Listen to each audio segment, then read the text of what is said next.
So how much should we have privacy in marriage? The way you take marriage, marriage is like salvation. Salvation takes place in a day, but sanctification takes time. The moment you love your partner, there is nothing to hide. Mwaga kila kitu. Mwaga kila kitu. Moze. Haya, mzuri. Hey. Hata kuna zingine warming up kumwaga. Yes. Hey, Father Lord, give me grace. Hello, welcome once again to another wonderful episode of Roses with Thorns with Them Nice. Today is going to be a very special episode because, trust you me, your marriage will never remain the same again. And even for you who is headed into marriage, you have lots of lessons to learn from us. By the way, we've been married for 6 years as Them Nice, and this show is about getting healing for your marriage where kulikuwa na scratches. You know, the Bible says the two shall become one. But before the two become one, Nasugana, mnakwaruzana, all friction, all manner of friction. yes, all manner of frictions. So for your marriage to heal, trust you me, that is usually part of the process. And today on the show, we are so privileged and blessed to have a guest couple with us. And they are none other than The props. the Kiprops. Here they are. And by then we are I think we are millennials. Yeah, we are millennials. Of course. Of course. I thought I'm a Gen Z. At heart. Gen Z is how many years? Gen From Z is from- 1996. 1996. Okay. Okay. Amazing. So I think marrieds are millennials. They are under some serious shake-up. Yeah, and I think one of the topic we'll be addressing today, that is one of the major shake-ups of millennials marriages. So guess what? Today we are discussing about how hii topic imenisumbua kichwa. How much privacy? How How much much privacy is needed? Is needed. hata inatuchanganya already. Sasa hebu tusaidie hii topic inasema aje? So, among the many topics we're Yeah. going to discuss, Yeah. so one is how much privacy Yes. is healthy In marriage. Okay. How much privacy or is percentage. okay. Whichever. Whichever. But anyway, but already you've gotten, we're discussing about privacy in marriages. Very true. And of course, privacy is very important. So before we just delve into the topic, we need to get to know about the Kiprops. You're not married for how many years? Just 1 year, 8 months. Oh, Still in honeymoon, huh? amazing. Still in honeymoon. And I know they're still in that process of, being one. Yeah, you're discovering. So how is the journey so far? My wife will start. As you've said, it's a journey of just learning each other every day. And now that we became parents, it gets a whole other level into it. Yeah, but it's good. It's good. and really sweet. I think you should say, especially the time when it comes to parenthood, how are you coping up with it? Yeah, so the way you take marriage, marriage is like salvation. So salvation takes place in a day, but sanctification takes time. So the difference between marriage and salvation is marriage is between two people. Salvation is you and God. Okay. So mnajua venye the ups and downs, the Lord shows you grace. So you also show your partner grace. Yeah, so far it has been good, the ups and downs. Yeah, for sure. The Lord has been gracious. Okay. Yeah, so and including now parenting, there's another shift to it. Yeah. Yeah. But the Lord has graced us. Oh, We are amazing. grateful. Wow, that's nice. Very Hiyo ni comment ya 1 year in marriage. Tumpike tu. 18 months to be Pray that it gets better. It gets better and it should. That is how it should be. Yeah. I think I can say marriage is sour. There's the bitter part of it, there's the sweet part of it. That's what the combination makes it sour. Yeah, but with God in the picture, it's worth the journey. Yeah. So privacy.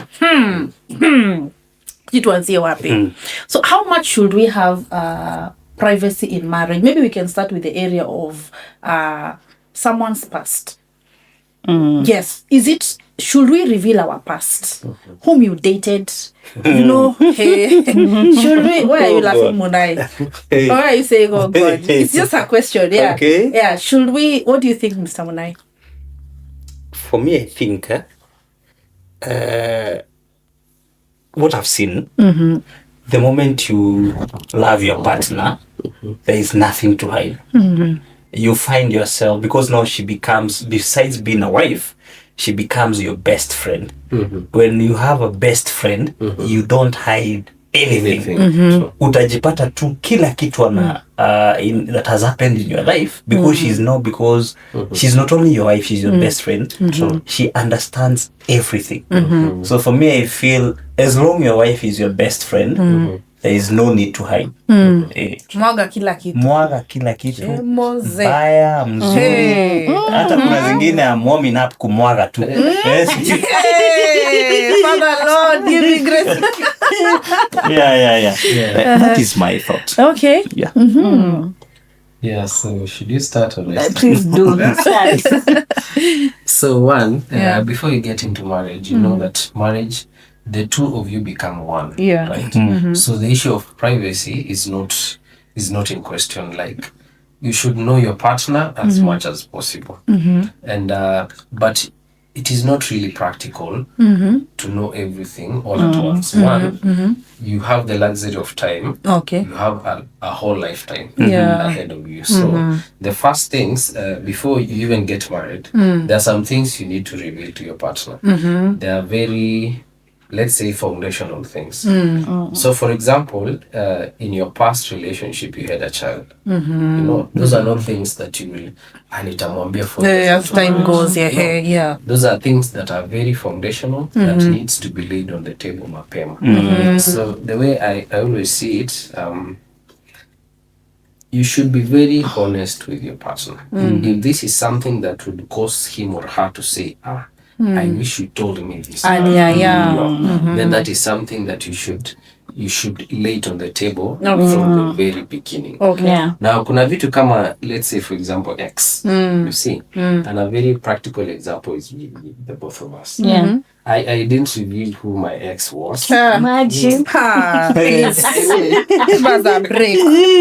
You should know. Seriously, you know, because you know the basics. Like, if the Lord forgave me all my sins, He said, I have blotted your sins away. You know, I've separated you from your transgressions as far as the east is far from the west. Yes. I have forgotten everything about your past.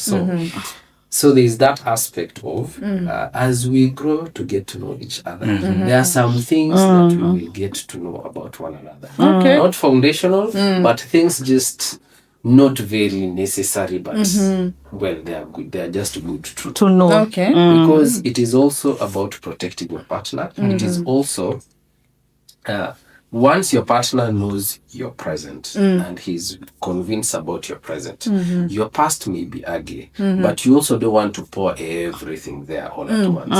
It will overwhelm the other person, and it will not be very nice. So you should not pour everything at once. Yes, one, know your partner. Okay, I think, okay. Okay, Let me hold it. One, know your partner. Yes. So, for example, maybe I had a business venture. Let me use a very neutral example. I had a business venture 10 years ago and I lost 10 million. You get? I nearly recoup and now I'm doing well. So, I wouldn't ati sasa tumeingia into marriage hivi. Aya, kaa chini nikwambie, toa kitabu. Nilifanya hivi na hivi, nilifanya hivi na hivi na hivi. You know. Yeah. So some things are scars of the past. Yes. With the time, as you become vulnerable with your partner, you get to reveal some things bit by bit. Because sasa ataka hivyo na aseme sasa wewe 10 million wewe ni wa wapi? Hata ufikiriangi. Kwani what's up with you? You know, but you gauge your partner. As time goes, there are some things you reveal. But eventually, there are things you should not hold back, and your partner should know you well. Yeah. Just, do you agree with your husband? I totally agree. And just to also add on what he said, when it comes to information, let it be when una share as you guys are getting into marriage, because sometimes you overshare na mse hata hakuna mahali munaenda, so you end up just having somebody know you so much, being vulnerable to someone who is definitely not gonna be a spouse hapo mbele. So also pima maneno na ujue as you build trust, then you can reveal certain things, but don't be an oversharer as well. Alright. Interesting. You had a point. I think on my take, it depends with the level of, the duration that you are in marriage. It's not wise. Let's say you're married. Let me say like your case, you are almost heading 2 years and you're still in honeymoon. Sure. Still your wife is very fragile. Very, very fragile. Kuna information. What are you saying? Sisi tuko 6 years tumehande. Wewe sema. You had semen. There are things that she might hear from you na ibebe sana kwa uzito. Because your marriage is still growing, you're still knowing her. Bado kuna character haujui yake. Bado kuna character. Yani still there is that period ya kujuana. But now when it comes to our case, let's say from like 5 years and above, sasa my wife knows me in and out. I know her in and out. So yani unapata like hakuna kitu ya kuficha. Like for me, I know her past. Everything. She knows my past. Because again the marriage imefika into a level yenye mmeenda sana. Nothing like nikimwambia, in fact namwambia huyu alikuwa X1. Namuona okay, kuna ile tu una feel yani kuna kauchungu tu na feel, but at the end of the day you have to move on because inafika place mnakuwa friends. So for me I think it depends on the level of marriage, the duration. It really matters. I think really, that is really profound because when it comes to this issue of excess and people in our past, hakuna kitu mbaya kama somebody showing up, then you see somebody's acting weird, you're like, why are you acting weird? And you don't know these two have something that maybe happened in the past. And maybe there's something you mentioned, Festus, about foundational issues, like somebody having a child. That one should that one should be mentioned, even if you're dating and you're heading to marriage. That one should come out very clear. I have a child, so that from the word go, there are things that should be clear. But kitu kama ushaikuwa auctioned, that can come later.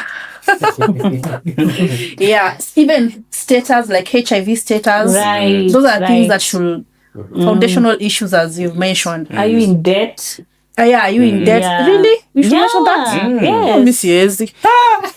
It's important. So really? Kwa nyumba tunabebwa vitu ama, it can get ugly. Really? It can get ugly. Because but money I think Jess, it should be, what is the weight of this debt? Okay. Fuliza, blah, blah. That one is an issue, but there are debts, they are really significant and they have to be mentioned. Yeah, that's true. Yeah. So maybe we can look at when it comes now to things to deal with the past, somebody's past, should we look at each other from that lens of the past? Yeah, so let me just maybe tackle that. Now, the reason why I said some things you reveal with time. This is because there are some things when you reveal now, like your partner amekujua tu for some few days, atakujudge with your past. But once you have progressed, these are battles you have overcome. If it was debt, you got out of debt. Yes. If it was a bad breakup, you got out of that bad breakup. So when you tell your partner about this, it merely becomes information. You're not giving your partner that mindset kumbe this is who you are. It should be, by the time you are saying these things, it is this is who I was. I used now to be, see who I am. You see, because unaweza sema kitu useme by the way last year nilichotwa. Sindio? Na tuko this year nilichotwa last year. Imagine. Hata ujariku utachotwa tena. It's just an example.